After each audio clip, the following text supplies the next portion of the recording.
고령화 문제는 국내뿐 아니라 해외 동포 사회도 예외가 아닙니다.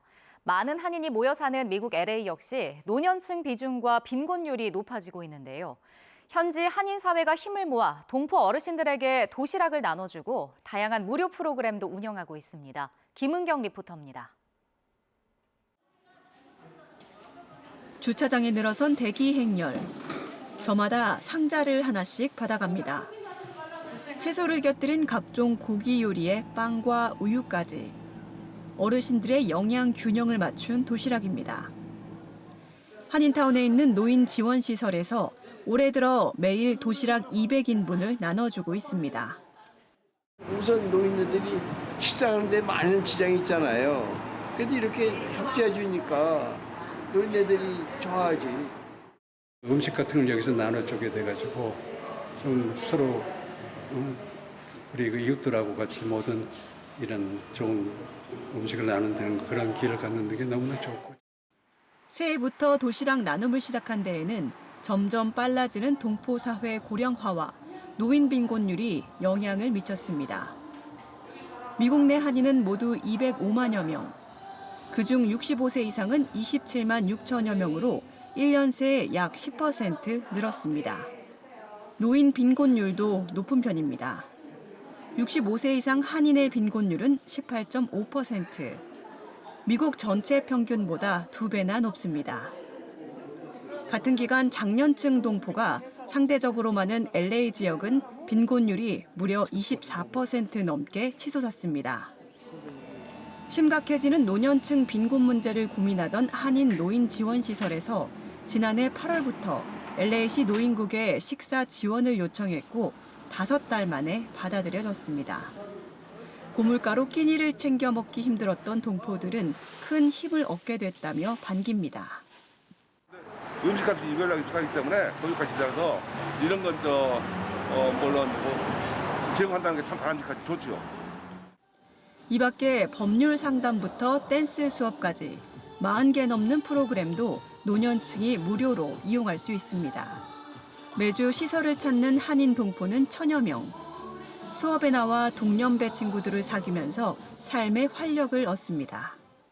프로그램을 우리가 더 열심히 만들어서 그분들한테 더 배우겠다, 뭐 한 가지라도 배우겠다는 그런 용기를 주고 나와서 친구도 사귀고 교제도 하고 식사도 하고 그래야지 앞으로 더 건강하게 살 수 있을 것 같습니다. 미주 동포 사회에도 찾아온 고령화 시대. 동포들은 소외된 채 살아가는 노년층이 없도록 주위를 더 꼼꼼히 돌아보고 돕기 위해 계속 힘을 모을 계획입니다. 미국 LA에서 YTN월드 김은경입니다. 유럽연합 EU의 경제대국인 독일이 오랜 경기 침체 속에 물가는 높은 상황이 이어지고 있습니다.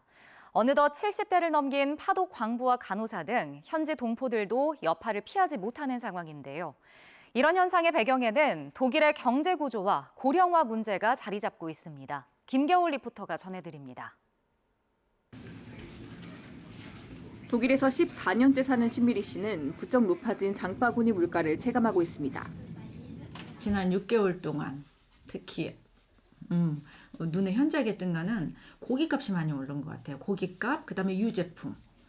거의 고기 같은 경우는 뭐 30에서 40% 다 오른 것 같아요. 그래서 좀 부담스러워요. 고기를 안 먹을 수도 없고. 높아진 장바구니 물가는 이처럼 광부와 간호사, 조선업 노동자로 온 파독 1세 한인들에게도 큰 부담입니다. 대부분 70대가 넘은 파독 1세대는 연금으로 생활을 이어가는 만큼 생활비의 무게를 더 크게 느끼고 있습니다. 연금을 받아가지고 생활을 하는데 연금 받는 것이 그 한계가 있기 때문에 예를 들어서 그전에 뭐 1,000유로 받아가지고 생활했다면은 지금은 물가가 한 뭐 30% 50% 이렇게 막 오르다 보니까 그것도 연금은 오르는 게 거기에 따라가지도 못하고 그래서 좀 어렵게 생각을 하는 사람들이 많이 있죠. 전 세계적으로 물가가 올랐다고는 하지만 비교적 안정세를 찾아가는 주변 국가와 달리 독일은 여전히 물가가 높은 상황. 물가는 올랐는데 경기는 침체 상태인 이중고를 겪고 있습니다. 지난해 10월 국제통화기금 IMF는 미국과 영국, 일본 등 선진 7개국 G7 국가 중 유일하게 독일만 마이너스 성장할 것으로 전망했고 경제 전문가들 역시 앞으로 10년 동안 독일의 경제 성장률이 1%에도 미치지 못할 것으로 내다보고 있습니다. 동서독 통일 이후 침체에 빠졌던 2000년대 초반 경제 성장률인 2%보다 낮은 수치입니다. Dekaden das Wachstum in Deutschland regelmäßig unter 1% sein wird. Das ist unser sogenanntes Potenzialwachstum, irgendwie so etwas um 0,7 bis 0,8%. Und gemessen daran ist das, was wir jetzt für das nächste Jahr erwarten, die meisten Wirtschaftsforschungsinstitute von einem halben Prozent gar nicht so. 이런 경기 침체 배경에는 독일의 특수한 경제 구조 등 여러 요인이 얽혀 있습니다. 러시아의 에너지 의존도가 높은 데다 수출은 중국을 중심으로 이뤄지다 보니 우크라이나 전쟁과 미중 갈등의 직격탄을 맞은 것으로 분석됩니다. 여기에 고령화가 빠르게 진행되면서 경기의 주축인 제조업에서 노동 인구가 줄어드는 것도 문제로 지적됩니다. 고물가 속 경기 침체가 이어지면서 최근 행복지수를 묻는 설문조사에서 독일은 유럽연합 27개국 중 26위를 기록했고 독일 내 신년 설문조사에선 나라의 미래가 불안하다는 응답이 83%를 차지했습니다. Ich glaube, es geht vor allem darum, dass die Leute besorgt sind und Angst haben. Das habe ich auch, weil ich glaube, man muss sehr darauf achten, auf Menschen mit prekären oder niedrigen Einkommen, dass die nicht aus der Stadt raus müssen, weil auch die Mieten stark steigen, die Energiekosten steigen. 유럽연합 경제의 4분의 1 규모를 차지하는 독일의 경기 침체가 계속 이어진다면 EU 전체의 성장률 하락과 실업률 급증이 우려되는 상황. 난관을 극복해가고 있다고 강조하는 독일 정부가 과연 맞춤형 해법을 마련하게 될지 한인들을 비롯한 독일 사회 전체가 주목하고 있습니다. 독일 함부르크에서 YTN-월드 김겨울입니다.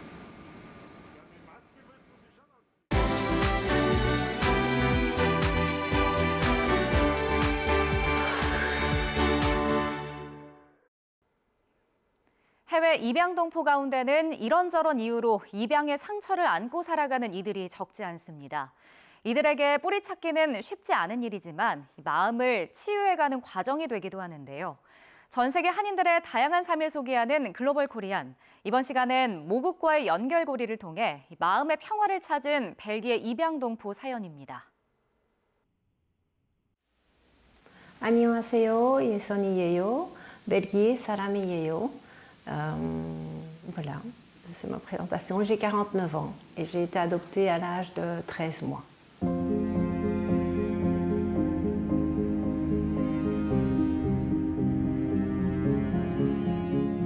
Juste marqué que je serais née le 13 janvier 1974 et je suis arrivée en août ou septembre 74 à l'orphelinat, mais c'est marqué de parents inconnus. En fait, j'avais aucun dossier parce que la maison a brûlé aussi quand j'avais 11 ans. Et même avant cet âge-là, mes parents ne m'ont jamais montré mon dossier d'adoption. Mais elle était assez possessive. Donc je pense qu'effectivement, elle n'a rien dit non plus parce qu'elle me disait toujours « Oui, de toute façon, un jour, tu vas m'abandonner et tu repartiras en Corée. » Et moi, je disais « Mais non, je ne vais pas repartir en Corée. » Parce que voilà, je me sentais... Puis à l'âge de 11 ans, mes parents ont divorcé. Donc je n'ai plus du tout de contact avec mon père adoptif pendant plus de 15 ans. C'est vrai que j'ai eu beaucoup de problèmes d'attachement parce que j'ai, voilà, un second abandon de la part de mon père adoptif. Et ce qui fait que j'ai eu un peu de mal à m'attacher aux personnes aussi, ça c'est vrai.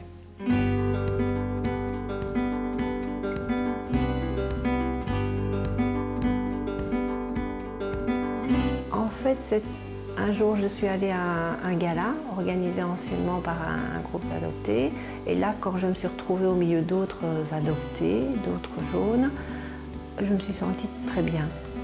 Et je ne m'attendais pas à me sentir bien avec d'autres parce que quand j'étais plus jeune, si je voyais des adoptés ou des asiatiques, j'allais plutôt m'en écarter parce que je ne me sentais pas comme eux. Et ma fille, par contre, qui est eurasienne, elle revendique son côté coréen.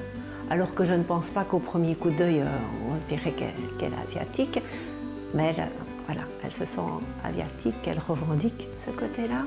Et quand elle avait 13 ans, elle a vu les débuts du groupe BTS, groupe coréen. Donc écoutez, c'est vrai que c'est grâce à elle où je me suis un peu plus aussi intéressée. J'ai commencé à écouter aussi BTS. Donc maintenant je connais d'autres groupes coréens. J'ai été avec elle cette année au concert de ITZY, qui était ici voilà, en Belgique.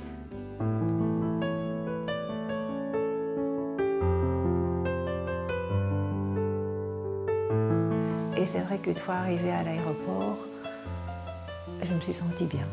Voilà, il n'y avait pas de mots, je me sentais bien. Mais j'ai profité du voyage, j'ai fait comme tout le monde, du tourisme, j'ai mis le hanbok, j'ai visité les palais, on a fait les grandes villes, Busan, Jeonju. Et voilà, j'ai vraiment bien aimé. Parce que c'est vrai qu'avant, ma maman était quand même très possessive. Et il y a des choses que je pense que je n'osais pas faire même que j'étais adulte. Et je pense que ça aussi, c'est vrai de pouvoir l'accepter, de se dire que j'ai une origine coréenne. C'est vrai que je n'ai pas la culture ni la mentalité, mais je l'accepte et maintenant j'en suis fière. Et c'est vrai que c'est une richesse, voilà, je n'ai pas de regrets.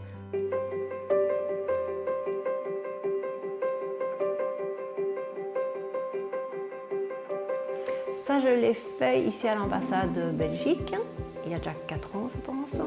Et il n'y a rien, j'ai jamais eu de nouvelles. Que je serais heureuse de les rencontrer et que ce ne serait pas du tout, je pense, dans le reproche. Voilà, je serais ouverte à savoir comment ça se fait que j'ai été adoptée. Voilà. Avoir une vie de famille, ça aurait sans doute été beaucoup plus difficile, je pense, en Corée pour un enfant qui vient d'un orphelinat. Oui, je les remercierais d'avoir fait ce choix-là et s'ils m'ont déposé à l'orphelinat ou choisi de m'abandonner.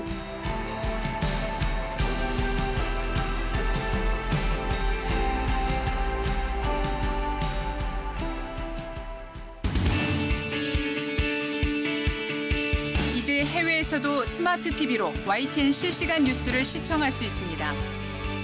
유럽, 남미, 호주 지역 시청자께서는 LG 스마트 TV의 광고 기반 무료 스트리밍 서비스인 LG 채널을 실행한 후 YTN 번호를 누르면 24시간 한국어 실시간 뉴스 시청이 가능합니다. 대륙별 YTN 채널 번호는 유럽 900번, 남미 850번, 호주 300번입니다.